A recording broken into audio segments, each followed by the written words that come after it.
सामान्य पालकांचा जिल्हा परिषद शाळांवर ठाम विश्वास. गटविकास अधिकारी गणेश मंडलिक. दापोलीत तालुकास्तरीय निपुणोत्सव कार्यक्रम उत्साहात संपन्न. जिल्हा परिषदेच्या शाळेत दोन प्रकारचे विद्यार्थी शिकत असतात. एक सामान्य पालकांचे तर दुसरे पर्याय नसलेल्या पालकांचे.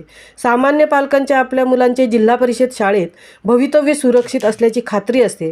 तिथे मुलांच्या सर्वांगीण विकासासाठी शिक्षक झटत असतात, असे दापोलीचे नवनियुक्त गटविकास अधिकारी गणेश मंडलिक यांनी काल छत्रपती शिवाजी महाराज सभागृह दापोली येथे संपन्न झालेल्या तालुकास्तरीय निपुणोत्सव अंतर्गत भाषा व गणित विषयातील अध्यापन साहित्य प्रदर्शनात मत व्यक्त केले.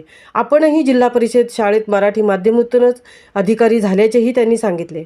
तर आपले सर्व शिक्षक पायाभूत ज्ञान देऊन 1ली ते 3रीच्या विद्यार्थ्यांना निपुण बनवत असल्याचे गटशिक्षणाधिकारी अण्णासाहेब बळवंतराव यांनी यावेळी सांगितले. तालुक्यातील 27 केंद्रांतून निवड झालेल्या प्राथमिक शाळा तसेच अंगणवाडी सेवकांच्या निवडक साहित्यांची यावेळी मांडणी केली होती. यामधून जिल्हा परिषद शाळा विरसईचे शिक्षक विनय राणे यांना प्रथम, तर साखळोली नंबर 1 शाळेतील शिक्षक समीर ठसाळ यांचा द्वितीय आणि वेळवी येथील अविनाश मोरे यांच्या साहित्यास तृतीय क्रमांक प्राप्त झाला. तसेच अंगणवाडी सेविकांनाही या प्रदर्शनात चांगला प्रतिसाद दिला. सर्वप्रथम गटविकास अधिकारी गणेश मंडलिक, सहाय्यक गटविकास अधिकारी सुनील खरात, गटशिक्षणाधिकारी अण्णासाहेब बळवंतराव, प्रकल्प अधिकारी शोभा सावंत, श्रीमती खांडके आदींच्या हस्ते दीपप्रज्वलन झाले. यानंतर अडखळ कदमवाडी शाळेसह साखळोली नंबर 1 शाळेतील विद्यार्थ्यांनी निपुणोत्सव आणि चांगल्या सवयी संदर्भात गीत गायन करून प्रात्यक्षिक सादर केले. कार्यक्रमात दापोलीतील अनेक शिक्षकांनी आपल्या शाळेच्या यथोगाथेचे सादरीकरण केले.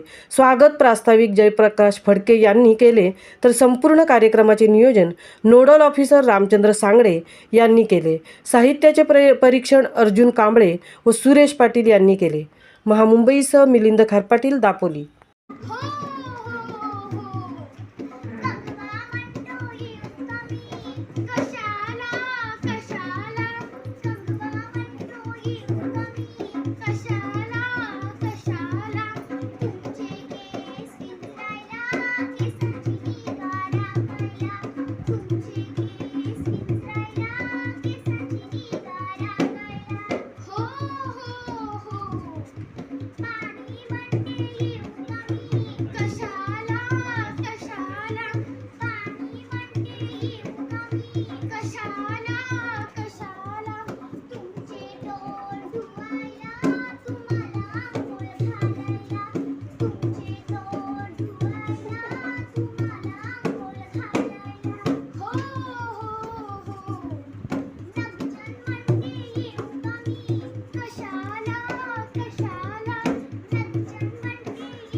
तुमच्या